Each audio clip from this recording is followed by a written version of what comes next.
Sudah beberapa bulan Santi lulus SMA, tapi sampai sekarang ia belum juga mendapat pekerjaan. Keluarganya sederhana, bahkan tergolong pas-pasan. Santi adalah anak tertua dari 3 bersaudara. Beberapa tahun terakhir, ayah yang sopir angkot jatuh sakit, tak lagi bisa mencari nafkah. Ibunya pun mengambil pekerjaan serabutan, apapun yang bisa dikerjakan, demi menutup biaya hidup dan sekolah anak-anaknya. Santi paham, setelah lulus SMA ia tak mungkin melanjutkan kuliah. Ibunya tak sanggup membiayai, apalagi masih harus menanggung sekolah 2 adiknya. Sebagai anak tertua, tanggung jawab itu ikut jatuh ke pundaknya. Santi pun bertekad mencari pekerjaan apa saja, yang penting halal. Niatnya sudah bulat. 1,5 bulan ia berkeliling melamar, belum juga ada hasil. Banyak pekerjaan mensyaratkan pendidikan lebih tinggi. Hampir saja ia putus asa. Beruntung, seorang teman lama menawarkan pekerjaan di minimarket. Gajinya tidak besar, tapi cukup untuk kebutuhan harian, setidaknya sampai ia menemukan pekerjaan yang lebih baik. Santi girang bukan main. Beberapa hari kemudian, Santi datang menemui manajer minimarket itu. Ia mengajukan lamaran bersama temannya yang langsung merekomendasikannya. Santi diterima. Ia mengucap syukur berkali-kali, berterima kasih pada temannya. Besoknya ia mulai bekerja.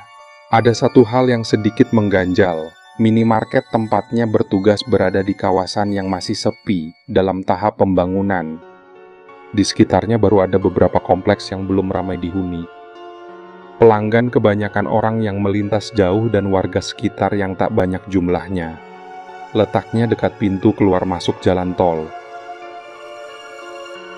Santi tidak mengeluh. Temannya sudah susah payah mencarikan pekerjaan. Lagi pula, mereka ditempatkan di wilayah yang sama. Setiap hari temannya menjemput dan mengantar pulang dengan motor, gratis. Jadi tiap pagi Santi dijemput, malam diantar sampai rumah. Hitung-hitung biar ada teman San. Aku juga senang ada yang diajak ngobrol. Selama ini aku selalu sendirian.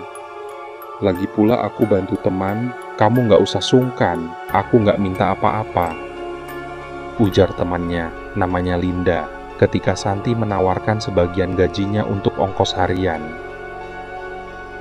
Mendengar itu Santi terharu. Linda tulus. Sejak itu Santi tak lagi canggung pada Linda. Apapun yang bisa ia bantu, akan ia lakukan, setidaknya agar bisa membalas kebaikan temannya. Tak terasa, Santi sudah beberapa bulan bekerja. Sejauh ini tidak ada masalah. Ia dan kedua temannya yang sama-sama menjaga minimarket kian dekat, seperti saudara sendiri. Genap 3 bulan, sebuah memo datang dari atasan pusat. Minimarket harus buka 24 jam. Mereka kaget. Bagaimana caranya menjaga toko seharian penuh? Tapi perintah ya perintah, tetap harus dijalankan. Karena pegawai hanya 4 orang, 2 pria dan 2 wanita, mereka dibagi menjadi 2 grup untuk giliran jaga. Linda berpasangan dengan Dodi, Santi berpasangan dengan Roni untuk shift malam. Untungnya rumah Roni tak jauh dari rumah Santi. Ia bersedia menjemput dan mengantar Santi tiap selesai jaga. Esoknya, sekitar 7:30 malam, Roni menjemput Santi. Mereka berangkat bersama. Di minimarket, Dodi dan Linda sudah menyiapkan pergantian shift, menyelesaikan laporan penjualan dari siang dan transaksi lain selama mereka jaga. Dodi harus pulang lebih dulu karena istrinya sakit.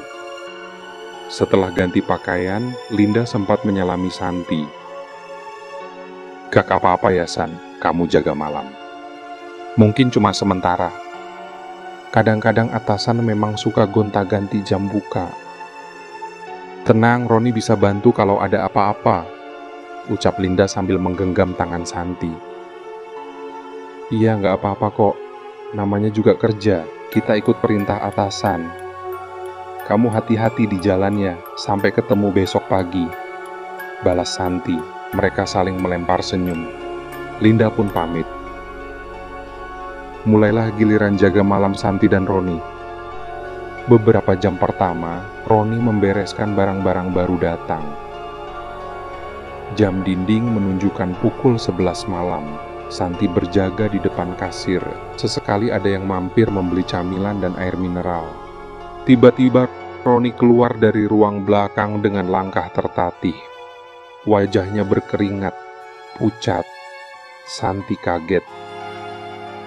"Kamu kenapa, Ron? Sakit?" tanyanya. Roni mendekat, berpegangan pada meja kasir. Badannya seperti kehilangan tenaga. Santi menyentuh tangannya. Panas. "Iya nih, San. Tiba-tiba nggak enak badan. Dari pagi sebenarnya sudah kerasa. Sekarang tambah parah," desa Roni. "Wah, kamu demam, Ron. Kamu benar-benar sakit," Santi panik. Tapi Roni hanya terdiam beberapa saat. "Kamu sebaiknya pulang saja, Ron," ucap Santi akhirnya. "Jangan, nanti kamu sendirian di sini," jawab Roni ragu. "Gak apa-apa. Malam begini jarang yang datang. Aku bisa sendiri kok. Kamu pulang aja sebelum tambah parah." Roni menatap Santi antara kaget dan salut. "Kamu seriusan?" "Iya, aku serius," Santi tersenyum meyakinkan. "Terima kasih banyak. Nanti aku telepon Dodi biar datang lebih pagi bantuin kamu.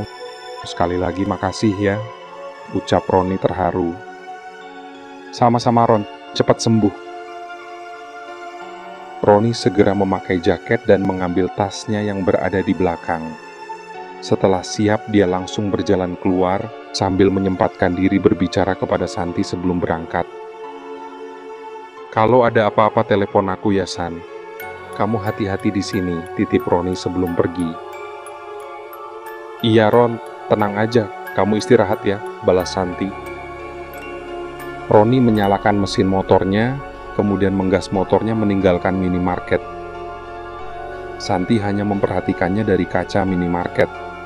Semakin lama Roni semakin tidak terlihat dan akhirnya menghilang di gelap malam. Malam semakin larut, udara dingin berhembus kencang dari luar. Santi duduk di kursi kecil depan kasir, memasang siaran radio dari Walkman yang ia bawa. Begitu mendengar suara penyiar, ia teringat ayahnya yang sedang sakit. Walkman itu hadiah dari ayah di masa sehat. Karena itu ia masih menyimpannya. Santi menunduk, mendengarkan. Jarum jam di dinding berlari cepat, menunjuk angka 1 dan 12. Artinya malam sudah menyentuh pukul 1 dini hari. Tidak ada perasaan apa-apa yang ia rasakan. Sengaja ia sibuk agar tidak berpikir macam-macam. Beberapa menit kemudian, terdengar pintu depan terbuka. Santi segera bangkit melihat siapa yang datang. Beberapa orang masuk ke minimarket. Sepertinya keluarga kecil. Ayah, ibu, 2 anak laki-laki dan perempuan. Saat melewati kasir, sang ibu sempat tersenyum kepada Santi.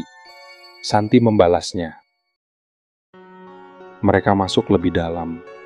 Santi membereskan beberapa barang di bawah meja kasir. Walkman ia letakkan di atas meja sambil tetap menunggu keluarga itu bertransaksi. Menit berlalu, mereka belum juga ke kasir. Santi mulai curiga, jangan-jangan mereka hanya berteduh. Ia bangkit mengintip. Ternyata mereka masih di dalam minimarket, seperti memilih-milih camilan. Santi menghembuskan napas lega, lalu kembali duduk. Namun beberapa menit kemudian ia teringat sesuatu, dan detik itu juga jantungnya berdetak kencang, seolah ada yang mencekik. Ia baru sadar satu hal, keluarga itu tidak mengenakan alas kaki. Mana mungkin ada manusia berjalan di tengah malam tanpa alas kaki. Rasa takut merambati tubuhnya. Napas memburu, ia hanya sanggup menghirup pendek lewat hidung. Penasaran menang, ia memberanikan diri mengintip lagi. Kali ini ke bawah meja kasir, melihat ke arah lantai, ke tempat mereka berdiri.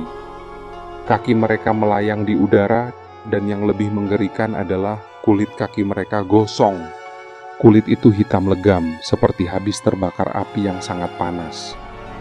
Namun yang lebih parah, kulit kaki mereka terkoyak dan dari luka itu terlihat kulit bagian dalam yang merah darah. Santi mual. Ia menahan muntah, menutup mulut rapat-rapat dengan tangan.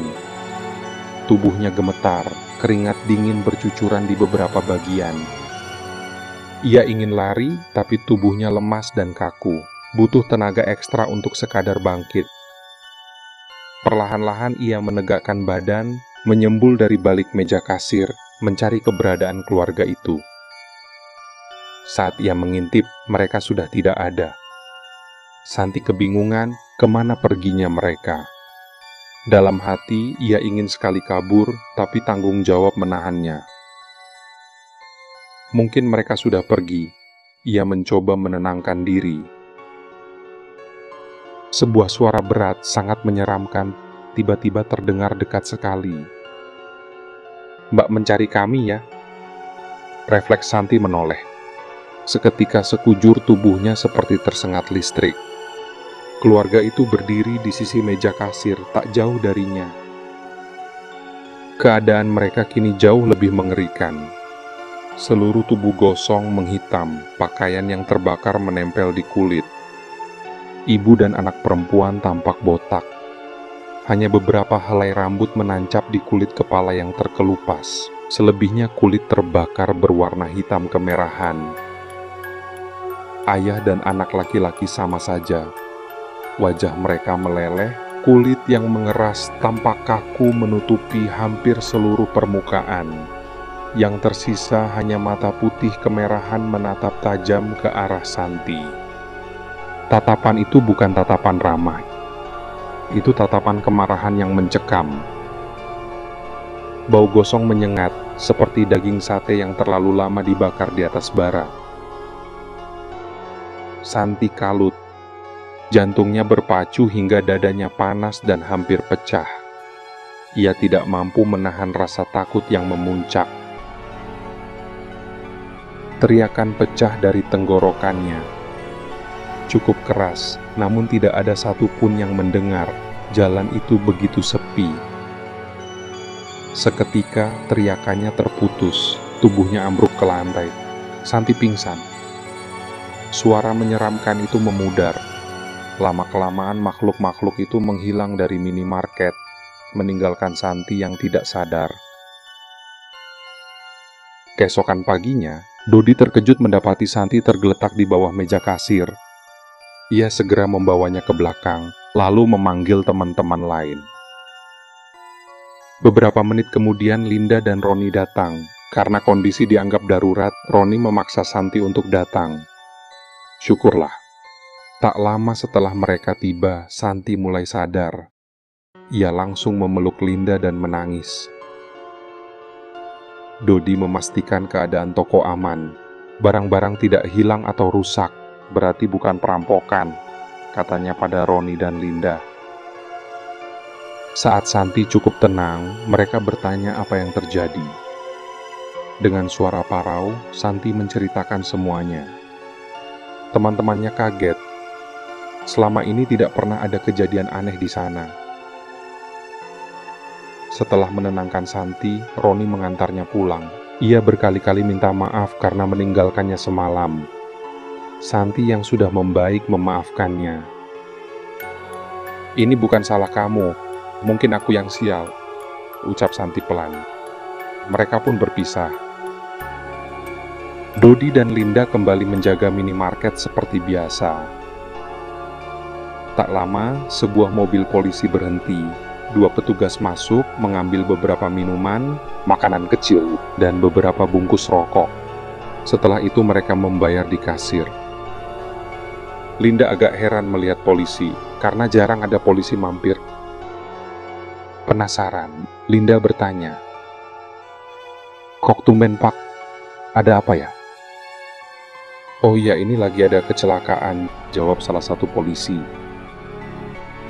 Kecelakaan di mana, Pak? Di jalan tol sana. Ada mobil menabrak pembatas, terbakar. Kasihan, isinya satu keluarga, jelasnya. Terus bagaimana, Pak? Ada korban? Suara Linda serak. Yaitu, satu keluarga meninggal.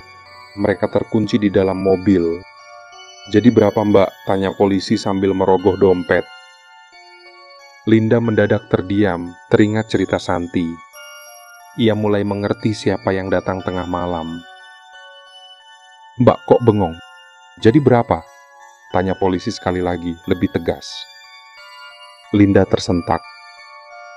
Oh maaf Pak, 130.000. Polisi membayar lalu pergi. Linda termangu menatap mobil polisi yang menjauh dari minimarket. Kasihan Santi. Sekarang aku paham kenapa dia begitu syok. Pasti wujud mereka sangat menyeramkan. Membayangkannya saja aku bergidik, pikir Linda. Kemudian ia tersadar dan bekerja kembali.